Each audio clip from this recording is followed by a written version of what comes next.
only wants you to make good beer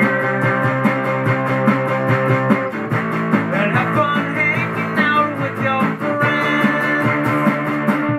Here's Dono. Alright, double seesaw American Gose Ale brewed with Black Currant from Trillium. Chip, who sent this to us? Jeff Roach, our brother from a Trillium mother. From an East Coast mother. There we go. I think he wanted to convince us that, not convince us, but display to us that Trillium is not all double IPAs and beautiful stouts yeah. and barley wine, Big like beers, a white yeah. golden barley wine. A coffee golden, yeah. This is a Black Currant Gose that is jammy AF, according to. And it is. It's autofocus, according to Jeff. And she is, man, we poured this thing. I wish we had been rolling. The foam, you can kind of still, it you poured can probably like almost. purple oil. It was awesome. It looked like beet juice. Yeah, and it was really dense. It's only 4.6 though, so the body. Look at that fizz home. It is. It's crazy. So that's almost like a. And once, it makes me want to think there's beets in it, and I can almost like smell them, but I think that's just the color doing that. But it could also be. Your fingers will be stained if you were to chop up this beer. I definitely get the black currant. You were saying you don't know much about black currant other than like the super sweet jellies or jams, but yeah, most mead makers, it seems, in the Twin Cities have kind of like used it a lot, and mead makers in general. I think it comes off tart, kind of red wine, red grape, red winey, in meads especially, but that's also the alcohol. This beer has got a acidity from probably the lactic acid and also, I suppose, maybe this fruit. It's really interesting. It's not. It almost could be like if it went sweet, like the New Glarus fruit beers. Yes. Sweet and sour. Yeah. This never goes sweet. Like you keep. This is like sour. It. Yeah. You look at it, you're like, it looks like a delicious candy or something. The tartness of the currant just like totally messes with you a little bit, and you keep waiting for. All right, it's gonna finish sweet, right? Nope, finishes dry. Never seen the color of a head like that. You know how some stouts are, they're so dark that the head is darker, and other stouts is like a whitish, like head. Brown. This is like a really interesting color, which just makes you realize if you were to drink like a thin little glass of it, you really could see the full color of the beer. But Trillium, I mean, come on, do they make any bad beers? Purple. That purple stuff, man. That's just such a. I don't believe I've ever had a beer with black currant. Only mead, so it's cool to finally see one. She's a little puckering. It's not like a full-on Gose lambic style, but it's kind of sour. It's got a double whammy. It's tartar than the one that we just drank, for sure. And I think which was a different. You'll see if you watch my 4 Quarters feature. It was a Gose from 4 Quarters. That's pineapple. Yeah. Just kind of sweeten it, and it does not have this extra sour God knows agent. how much pound per barrel is in this though, because like you said, it poured thick. It poured almost like you could dilute it, fruit juice? when you like thawed concentrate. Cut it with some cream ale. But no, you wouldn't do that. Don't you dare. So we have a lot more to drink. We have one more Jeff Roach beer drink. Jeff, thanks for sending this one, and thanks in advance for sending the next one. It is. It's like it's like salty beets. Like, drop that salty beet. Drop that salty beets. Don't be mad at my salty beets. No, it really is.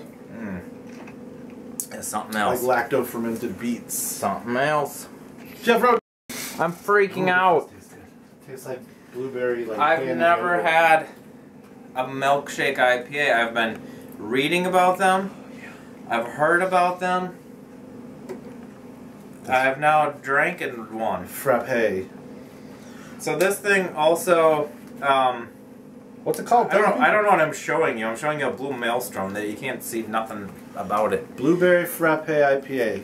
It's Frappe. Mystic, and it's blueberry frappe, and it's got a blue maelstrom a storm.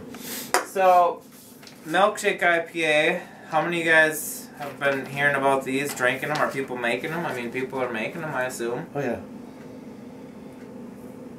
It seems to be, excuse me, a style of beer that you have hops, probably some fruit, often some fruit, and also I assume maybe some lactose as well. Yeah, exactly. To get the sweetness. To me, it kind of seems like people took the hazy IPA concept and then made it fruited and milked. Milkshake. I've had some good ones and I've had some bad ones. When I first put my nose up to this, I was actually surprised with the way that it looked, that it smelled hoppy. Don freaked out, y'all. I was freaking out. It's like, what? You can totally smell the hops. Jeff says they use mosaic lupulin that he says goes well with the blueberries. They use oats, lactose, and over 400 pounds of low bush blueberries. It sold out within a few days, so cheers for getting this rare beer to us, which you've done before. It's very kind of you. It is from a local brewer called Mystic. Been around 7 years. The guy has a PhD in microbiology from MIT, which we call wicked smart. Wicked smart. They use a shit ton of real fruit. Low bush blueberries, not to be confused with high bush or medium bush. What I find is these styles are very appealing to the beer drinker as well as the non-beer drinker. You know, that's also an interesting point. I've known people that are not beer drinkers, but they'll drink a Berliner Weiss because it's just sort of a different thing. Like, it's not, doesn't taste like beer. This does not taste like Budweiser no. either. How much blueberry do you get? I get a good bit, actually.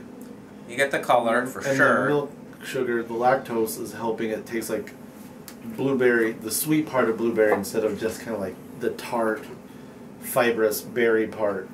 And mosaic lupulin powder, which itself can have a blueberry. Like when mosaics first came out, people said blueberry a lot to describe that hop. So that's kind of interesting. Mosaic? That's Shut the front door. Depending where you use it, people said you get a lot really of, like blueberry. Huh. I heard that. Man, I just can't get over how you can smell that. I took a little pull off the Gose and that thing is... That's a whole different world right there. But I'm amazed how that is such a fun thing that you would not think that you would smell hops or taste hops. There is some bitterness, which I kind of almost think... It's funny to call it Milkshake IPA because you could just like milkshake beer and not have as much bitterness and have the sweetness of the lactose and the fruit just kind of push forward and not have the IPA to sort of, or the hop bitterness to kind of almost, I don't want to say get in the way, but just add in that flavor to it. Yeah, when we were in Houston, Ingenious Brewing has a Froyo double IPA, like milkshake double IPA, and then within, at the tap room they had 5 or 6 variants of it. So they'd have like strawberry banana froyo, or my favorite was lemon meringue froyo, and it had just such a lemon zesty, lemon head candy taste to it. It was mind blowing. Those seemed a little thicker though. Like this one is thick. Yeah. It's, you know, you can't see through it. But I feel like sometimes the milkshake. Well, you've seen pictures of it. Maybe it's people maybe picking on, or people maybe love it. And yeah, the it's almost white technique against the glass and wall. There's oats in there. It's an interesting style. It's new. This is new to me. I kind of want it to be less hoppy, to be honest. I kind of want it to just have the sweetness, just be the milkshake, milkshake. Thickness. Yeah, the milkshake beer, not the milkshake ale, not the milkshake India Pale Ale. Maybe that's a Dono. Oh God. Joint in the making? No? I don't know. It sounds like a lot Leave of it work. to someone else to do. Sounds like a lot of work. I do have a lot somebody of... send Don just a milkshake. Beer. Milkshake. Send me a milkshake. Just send him a milkshake. Your favorite milkshake from wherever you live. Dry ice it. That was right. Overnight. I do have a lot of raspberries. I don't know if you could do a raspberry one, but you'd have to dose. You'd have to dose the crap out of it to make it. Oh, you could do sweet. A 2 or 3 gallon version. Because I also don't think you'd want this around, because I think if it sits around for a long time, I'm only guessing that a lot of those elements start to settle out, and now you have like a purple clear beer that's not as hoppy, It's kind of been stripped of the richness that was in there, both because of the malt bill and because of the lactose.